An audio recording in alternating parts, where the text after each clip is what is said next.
All right, deep divers, strap yourselves in, because today we're slamming the accelerator into the world of AI. And no, not the robots taking over the world kind of AI, although we're talking self-driving cars. Specifically, XPeng, the Chinese EV maker, just dropped a bombshell.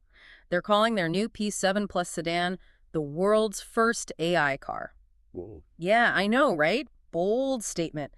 But before everyone starts picturing a car having an existential crisis in bumper-to-bumper traffic, let's be clear, it's not sentient. Not yet, anyway. What's got the tech world buzzing is this. XPeng ditched the LiDAR sensors most self-driving systems use. You know, those things that look like spinning lunch boxes on top of cars? Gone. They're going all in on cameras powered by, you guessed it, AI.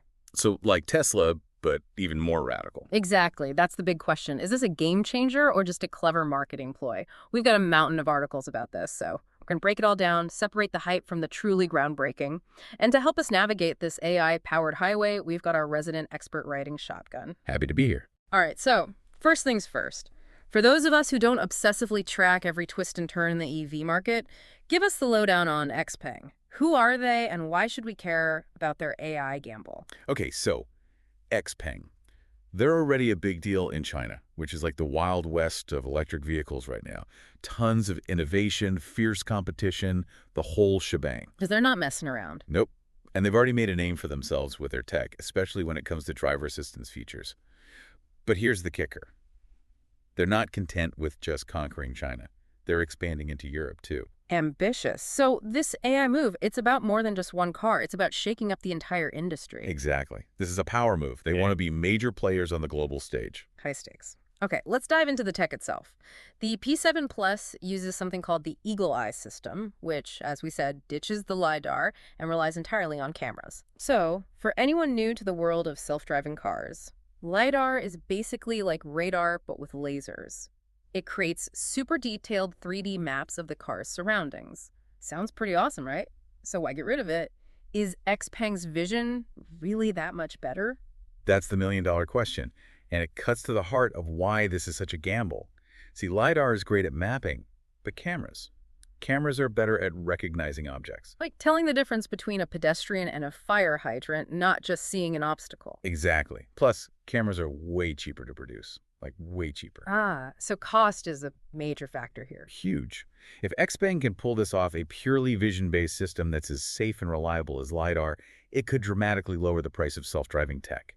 We could be talking about making autonomous driving accessible to far more people, not just a luxury feature. Okay, now that's a game changer. So it's not just about this one car, it's about potentially democratizing an entire technology. Exactly. Wow. All right, so XPeng is making a big bet on cameras and AI, but how does it actually work? What's going on under the hood? Think of it this way. The cameras are the car's eyes, right? But the AI is the brain. It's what takes all that visual information and makes sense of it. Okay, I'm following. So those cameras are constantly feeding the AI a stream of data. The AI then has to process that data, identify objects, cars, pedestrians, cyclists, you name it, predict their movements, and then make decisions. Is it can steer left, steer right, brake, accelerate, all in real time. So basically, there's a supercomputer tucked away somewhere in that car making life or death decisions every millisecond. Essentially, yes. And the more data this AI processes, the better it gets at making those decisions. It's learning. Exactly. It's constantly learning and refining its understanding of the world, just like we do. That's both impressive and a little terrifying. But hold on a sec. Tesla's been doing the whole camera-based self-driving thing for a while now. How does XPeng's tech stack up? That's a great question, and it's something everyone's watching very closely. While Tesla relies heavily on cameras, they still use radar as a secondary sensor. XPeng has gone a step further, eliminated any backup sensors, putting all their faith in AI and those cameras. Wow. Talk about going all in. But you mentioned earlier that this AI isn't just about driving, it's also supposed to make the car more efficient.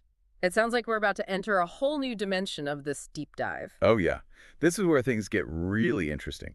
We're talking about a potential paradigm shift in how cars operate. So it's not enough for XPeng to just shake up self-driving. Now they want to reinvent the whole darn car with AI. Pretty much. Remember all that processing power we talked about? XPeng says it can also juggle a car's energy needs. We're talking battery management, power distribution, even making sure the car doesn't overheat. Hold on, it's regulating temperature too. That's a lot for one AI to handle. Yeah, right. But that's the whole point. They're not just slapping AI onto a regular car, they're building the car around the AI. It's like having a hyper-efficient co-pilot who also happens to be a total tech whiz. Sign me up. But back to reality for a sec. When can I actually buy this futuristic marvel? And more importantly, how much is it going to cost me? Well, the P7 Plus launches in China next month, November 2024. And get this, they're taking pre-orders at the Paris Auto Show in a couple of weeks. No official price tag yet, but Come on, spill the tea. all right, all right. They've been hinting around the 300,000 yuan mark, which roughly translates to about $42,370. Okay, not exactly pocket change, but considering all this tech, it's almost a steal. But I sense a but coming. What's the catch? Well, remember how we talked about separating hype from reality? XPeng's making some big claims here, calling this the world's first AI car. And while it's got everyone talking, there's also a good dose of skepticism out there. Okay, so what are the doubters saying? What could possibly go wrong with this AI-powered dream machine? It all comes down to real-world performance. Hmm. Can this Eagle Eye system handle everything Mother Nature throws at it? Heavy rain, blinding snow, a rogue tumbleweed rolling down the highway. Those are some oddly specific and hilarious scenarios. You got to think about those edge cases. Those are the things that can trip up even the most advanced self-driving systems. Yeah. And let's not forget about the unexpected stuff. Construction zones, animals running into the road, even something as simple as a poorly parked truck. Right, because humans are unpredictable. Exactly. And in those moments, the AI needs to react instantly and safely. That's asking a lot, even with tons of processing power. So the question is, can cameras alone really cut it in those do-or-die situations? That's the billion-dollar question, isn't it?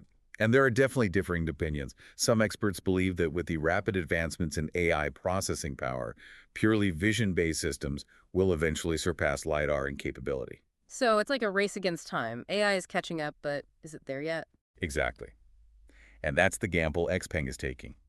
Others argue that LiDAR's ability to see in 3 dimensions, even in challenging weather conditions, gives it a significant edge. They worry about the risks of relying solely on cameras, especially in unpredictable environments. It makes you wonder if ditching LiDAR entirely is really the right move, even if it is cheaper. Are they sacrificing safety for cost savings? It's a trade-off, and only time will tell what the right balance is. We've seen some automakers, like Tesla, take the plunge with a camera-first approach.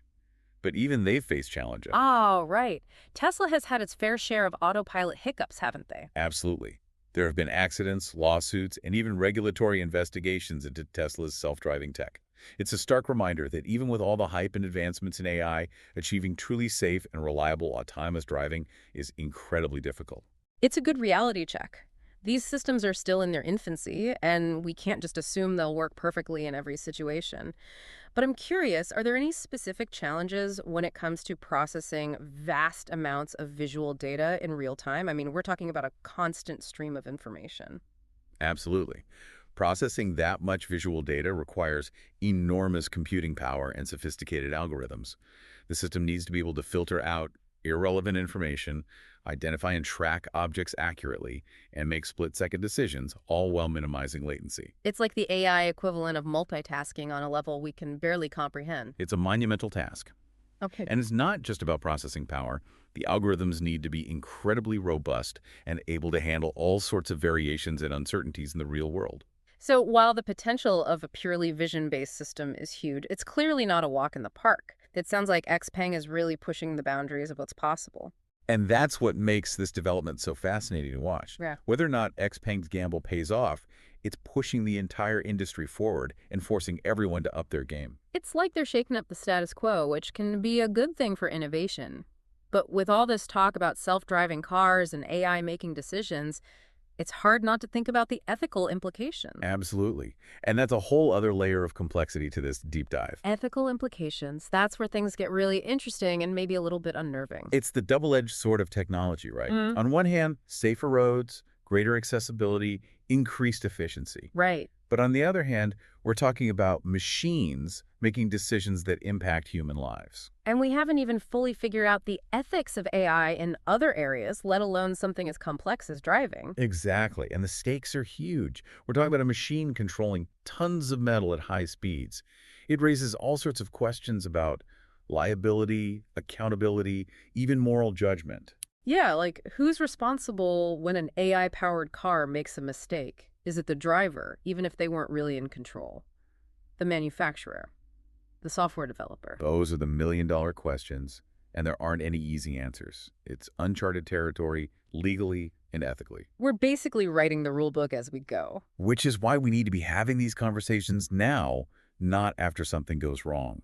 Because, let's face it, the technology is moving way faster than the regulations. It's like we're building the plane while we're flying it, which is a terrifying thought when you're talking about self-driving cars. Exactly. And that's why XPeng's P7 Plus is so significant. It's not just a technological leap, it's a catalyst. It forces us to confront these questions head on. So it's not just a cool car, it's a wake-up call. Precisely. Technology is a tool, and like any tool, it can be used for good or bad. It's up to us to shape how it's developed and used. It's a lot to process, but that's what we do here, right? Dive deep into these complex issues, try to make sense of it all. Absolutely. The more informed we are, the better equipped we'll be to navigate this crazy, exciting world of AI. Well said. So, to wrap things up for our listeners, what's the one big takeaway you want them to remember? XPeng's vision of the world's first AI car, it may or may not become reality. But one thing is certain. AI is here to stay, and it's going to fundamentally change how we drive, how we live, how we think. And that future is closer than we think. So, to all our deep divers out there, keep those questions coming, keep those conversations going, and until next time, keep diving deep.